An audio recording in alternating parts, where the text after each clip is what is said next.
Hello, all. Thank you so much for joining us live today. My name's Dana Flightman. I'm the Senior Training and Awareness Specialist at SPARK, the Stalking Prevention, Awareness, and Resource Center. As y'all likely know, January is National Stalking Awareness Month, and it is wonderful to see all the activism, all the shares, all the posts, all the awareness being spread. And it's really my great honor to get to highlight some of the incredible work that's happening year round on improving the response to stalking. And so this is our third annual Peggy Klinke Award. And so I just want to tell you a little bit about the award and about the person that it's named after. So Peggy Klinke was a stalking victim. And if you aren't familiar with her story, I highly recommend learning more about it. And she was brutally murdered by her stalker this very week in 2003. A year later, her sister, Debbie Riddle, in collaboration with members of Congress and the National Center for Victims of Crime, successfully launched the first National Stalking Awareness Month. Debbie Riddle has been a fearless advocate for improving the response to stalking. And what she says is that knowing Peggy's personality, Peggy would have been on her cell phone at my funeral trying to take action. That's what Debbie says. And so that she's trying to take something good out of something so tragic. And that's something that Debbie's very much done. We're so inspired by her, and she was our first award winner 3 years ago in 2024. And we now offer it annually. The award aims to honor Peggy Klinke's legacy and to thank incredible people like Debbie who are making a difference in the lives of stalking victims and survivors. And, while there's certainly many problems and a lot more work to be done around this issue, it's so wonderful and such a gift to be able to take this moment to focus on some of the progress that's been made, some of the progress, some of the gains, and some of the inspiring people who are moving this work forward. And so I'd like to introduce you to one of those people. She was our 2025 award winner. She is a survivor, an international speaker, a subject matter expert, and a published author who, if you don't have her book, I suggest that you get it. Her story and message has reached thousands of people across the country and across the world. I'm so glad to have her with us today. So please give a warm welcome to Anna Nassett. Hello. Thank you so much, Dana, and to everybody watching today. It is so great to be with you all. We all decided to bring our sparkle with us today as well as we celebrate Stalking Awareness Month, honor Peggy Klinke, and celebrate our dear friend Lenora, who is this year's winner. I had the joy of meeting Lenora back in 2020. I had just begun speaking and using my voice to try and create awareness and change. And I ran across this podcast called Strictly Stalking. And I saw that Lenore's episode was one of the first episodes on there, and I listened to it. And then I ended up being a guest on there. And I did something that was very out of the ordinary for me. I emailed her and said, hey, I listened to this. My story's similar, but very different in that my story resulted in successful prosecution and really good services across the board from the moment I stepped foot into law enforcement. And as Lenore and I met, and she'll talk a little bit more about that, back in 2020, and we got on a phone and realized that we had way more than just our stories in common. One of the things that really initially struck me was that Lenora went out and started speaking and going on TV and creating awareness, creating noise to find safety for not only herself but for others in a time when she was unsafe. And I think there's a really big distinction of that because I started speaking when I was safe, right? And that just speaks so much to who she is that she's like, look, I want to create better systems and services for everybody based off of my bad experience. I want others to have more. I want others to do better. And she does that in everything she does. She is always looking to create opportunities, to encourage, to elevate, to give voice to victims and survivors. And I mean, she's just such an incredible rabble rouser, is a word that came to me when I thought about her. A rabble rouser, a door opener, a friend, one of the most humble and courageous people I've ever met in my life. And she really, in my mind, she took this problem, this crime that we have that's so prevalent in our country, and really forced big media to look at it.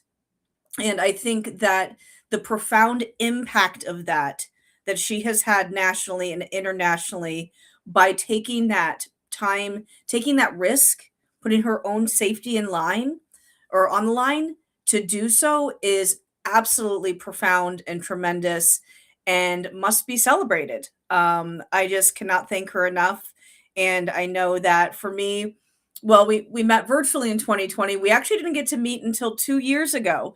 It was the first time we got to meet face to face in person, and that was in DC for Stalking Awareness Month. And just to be able to piece together that, the voice, the text, the calls, all of that into being in person, and to not only be able to do this work with somebody so profound, but to have a friendship with somebody so profound is really, really incredible. So I'm going to hand it back over to you, Dana, to share a bit more about our wonderful, wonderful friend and award winner, Lenora. Right. Thanks so much, Anna. And it's so wonderful to hear from you as well. And I know we'll see. Lenora, of course, got kicked out of our little chat on here. So if she doesn't get back up, we'll switch over to an Instagram live when it's time for her to speak. So, of course, she's the one y'all came to see, though probably Anna as well, not me. All right, let me go ahead and hide my Anna here.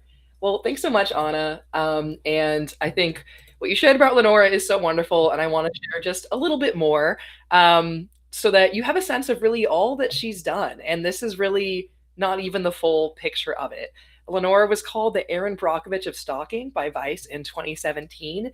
She's a survivor and an activist who's really channeled her personal experiences into fighting for systemic change around stalking awareness and response to victims.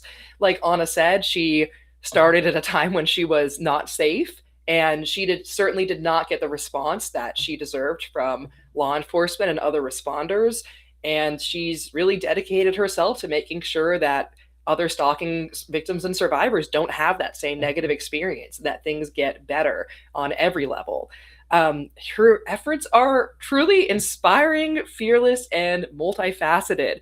She's a founding member of both the Los Angeles District Attorney's Crime Victims Advisory Board, through which she's advocated for legislative reform, and she started Lenora Claire Consulting. So there she works with media productions to provide a safe space for victims and survivors to share their stories with dignity and safety. It's so wonderful because Lenora, lives in the Hollywood area.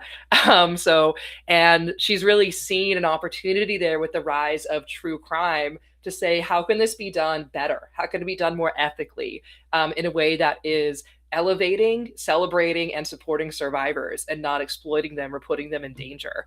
She's leveraged that same resilience and ingenuity that facilitated her own stalker's capture and conviction in 2018. And she's personally helped countless survivors across the country obtain restraining orders, plan for safety, and navigate the criminal justice system.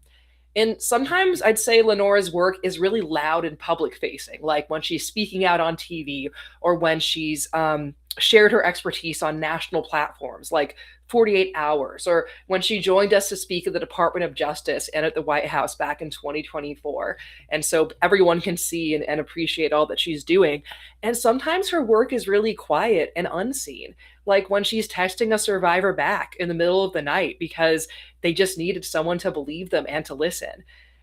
We had so many nominations for Lenora this year for the Klinke Award, and I want to share just a little bit of what folks had to say about her.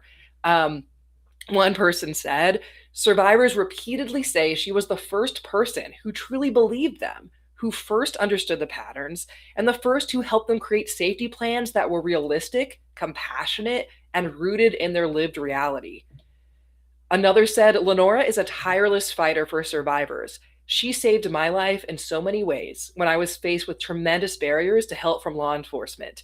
If she can't help, she finds you help, and it doesn't matter what you're facing. She is a singular advocate with the greatest humanity. One more said she does all of this with integrity, urgency, and a deep belief that no survivor should face stalking alone. Lenora doesn't just increase awareness, she transforms it into meaningful action. And I can say it has been such a gift and a pleasure to work with Lenora on any initiative that she supports Spark with. And on a personal level, whenever I meet anyone in this work, often their first question is, "Oh, do you know Lenora Claire? Have you talked to Lenora Claire?" And I am so proud and excited to say, "Oh, yeah, I know her," right? Because she does such incredible work. She's so well respected by survivors, by activists, by law enforcement, and really across the board. So I'd like to welcome her to talk about her work, both as a survivor, her advocacy, and her work around the media. So I'm going to bring Anna and Lenora back up. It looks like Lenora's in, so that's great. Ooh, good, good, good. So welcome, welcome to Lenora. And it is my Welcome to me. yes, pleasure and honor to present you with the Peggy Klinke Award. And we're handing it off to Oh my 2026. God. You guys. Thank you. All the way in Los Angeles. You got it all the way. That's incredible. What an honor. Thank you. Right across the country to you. Congratulations, my friend. Amazing. Before I get started, I was saying I was kicked out partially, and maybe that's for the best because I think I would be too overwhelmed to hear what you're all saying. I trust it was very nice and meaningful though. But so thank you, Dana and Anna. I want to start by saying thank you to Spark, my fellow victim survivors, and everyone who supports us. If it wasn't for Spark, I don't know that my journey would have taken me from the LAPD literally telling me to get off the internet and go home, all the way to participating in a White House listening session. As you can tell, this has been a very wild ride over 15 years. Speaking of the White House, I'm actually wearing my Marco dress I had custom made for when we went. I noticed Anna is wearing her sparkles too. I remember asking Marco, who designs a ton for RuPaul, to make me look like Michelle Obama meets Michelle Visage. It's very hard to show up being asked to be sparkly, not looking like we're going to the prom, but we did it. I would also, there's no way to be here today and not take a moment to thank Debbie Riddle for blazing this specific trail of activism. It's an honor to do this work and this advocacy and to continue to carry the torch lighting the way that she started. I'm very fortunate to be platformed in many mediums. It's not something a lot of survivors get, to share my story. And there's one thing that the news outlets, they never give me the chance to talk about. They want to focus on the twists and the turns and my trauma. The journalists never ask me, what do you do to be okay? So now that I have this platform today, I'd like to talk about that. And the reason being is that stalking is a painful and isolating crime, making the need for community essential for our survival. Oftentimes our loved ones, as well-intentioned as they may be, they're really unable to show up for us the way that we need. Or for those of us with really, ongoing long-time stalking situations, our loved ones sometimes fail to understand that, yes, this is still happening and the hypervigilance required for our survival has changed us in ways that they don't understand. Also, having the opportunity to work with the LA District Attorney's Office when I did, as well as the more political, media-centered side of my activism, has been very meaningful. But when I'm talking about this stuff, if I'm truly being honest, it's my friendship with other survivors that's been the most restorative. Being able to call someone who truly understands the experience, like Anna talked about, for example, there's just some things she's going to understand that everyone else around me, they're not going to be able to grasp. So being able to reach out to her, my other survivor friends, and hit up the group chat has saved me so many times. So that's what I want to do today. I want to thank my survivor friends who have held me up, who have wiped my tears, who have made me laugh, or have pushed me to fight in ways that I never imagined possible. Because wherever you are in your journey, you're not alone. There is community, and I just urge you to seek that out, and whatever that means to you. And we can never minimize the importance of physical safety, but that's something we talk about often. However, the thing that we don't get to talk about is that we all deserve joy, whatever that means to us. As they say in my current hyperfixation heated rivalry, yes, I had to bring it up. We all deserve sunshine, and that message, whether relevant to the show or survivors, we deserve sunshine. We deserve joy. We deserve happiness and love and all the good things. And that's why when we do this work and when we have community, when we stand together, we all shine brighter. And I'm just great. I'm literally grateful to be here. And I don't just mean that today, I mean alive. right? This is a privilege. And, when I meet other survivors, we always say, I'm sorry I met you this way. I'm so glad that I did. So that's just the message I want to leave everybody is, we could talk about all the other stuff and we do get a chance to talk about that. But today it's community and the friendships and the support that we need to get through this. So thank you very much.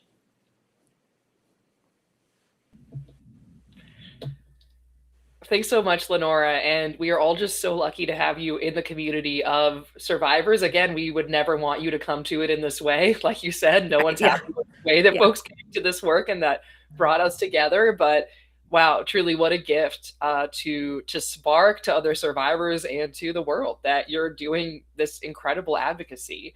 Um, and something I always think of with Lenora and the kind of the scope of work that Lenora does, that you do, right? That it's both the media piece as well as the legislative piece. Is there anything there that you want to highlight, maybe around the media? Because since to me, I'm like, ooh, Hollywood, tell me more. Sure. Yeah. I mean, the two things that I want to start by saying is that there was no Crime Victims Advisory Board at the LADA. And to be able to, after my case was prosecuted, there were a lot of gaps. For example, the district attorney, even in a big city like LA, there were no services. My stalker is a non-former intimate partner, was a stranger. So I didn't fall under DV. So I wasn't told that I could be receiving services.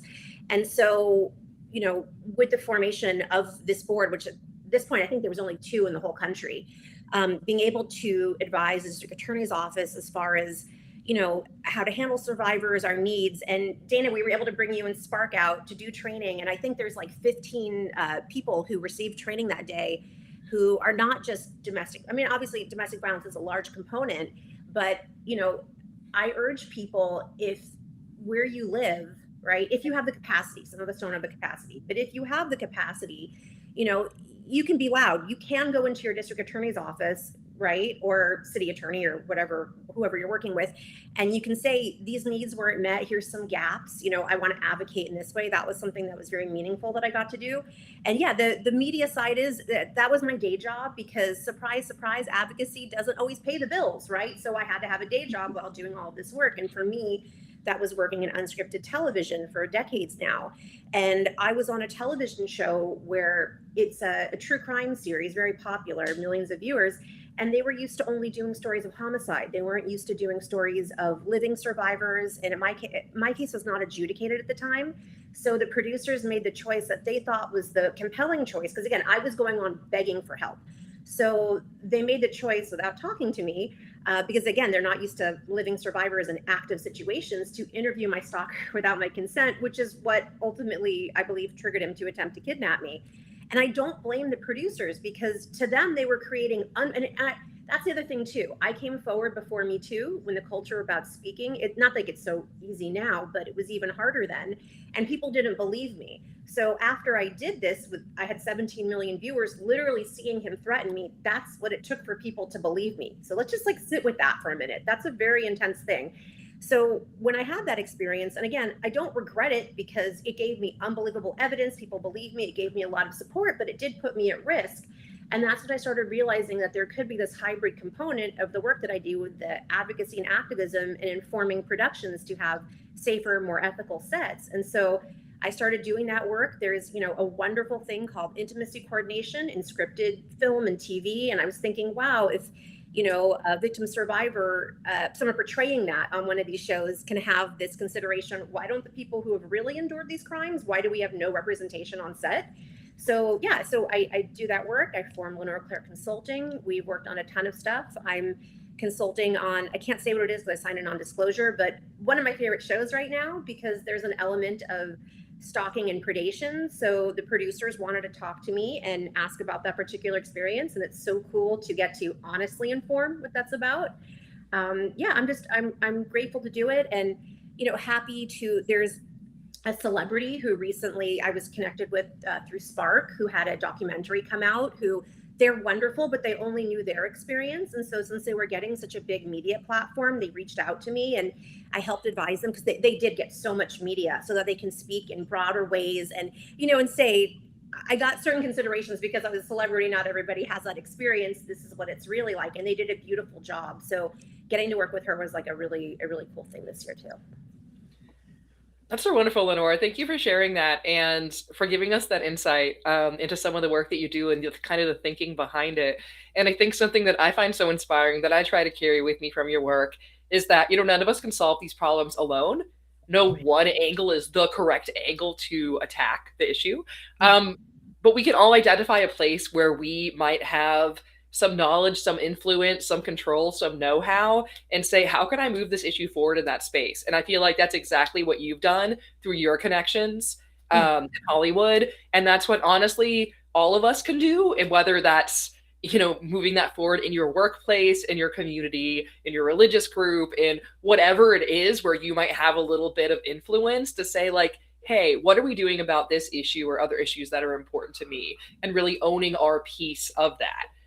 So the way that you've done that is so incredible. And also your message of finding the joy and finding the hope, right? Because there's certainly a lot of reasons why, a lot of reasons to despair for our stalking survivors who are not getting the response they need. And something we often say at Spark is that no one should have to luck into a good response. And, just looking at you two survivors, it seems that, well, certainly many challenges, Anna generally says, like, she kind of lucked into a good response and Lenore did not. And that's not right. We want everyone to have that kind of trauma informed, urgent response that our victims and survivors need. And raising the status, the understanding of this crime, building awareness on it, as well as that legislative advocacy makes such a difference in addition to just that one-on-one work that you do with survivors so tirelessly and that they so appreciate. So truly thank you all so much. Thank you everyone who listened in, and thanks to Anna and Lenora for their incredible work and for being here and sparkling today. If you're like, what's up with the sparkles? Definitely look into our Sparkle Against Stalking campaign. Also related to furthering Peggy Klinke's legacy, something that Debbie says about her sister is that she had a sparkling personality and would light up the room. And that as the stalking went on and on, she saw that shine fade. And so our concept is to bring the sparkle back for Peggy and for all victims and survivors of stalking. And so that was the meaning behind our annual day of action on January 18th. So if you missed it this year, that's okay. Mark your calendar for next year. And really, I couldn't imagine more sparkling personalities to share this month with than Lenora and Anna. So thank you all so much.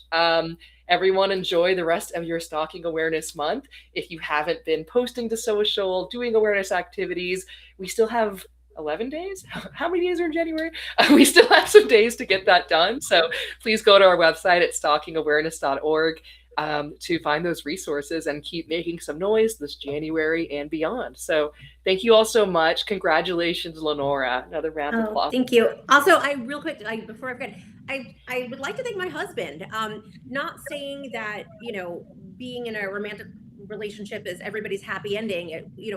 But I just want to remind people because we started dating. I was deep. He went with me to the first what should have been trial, but it was plea.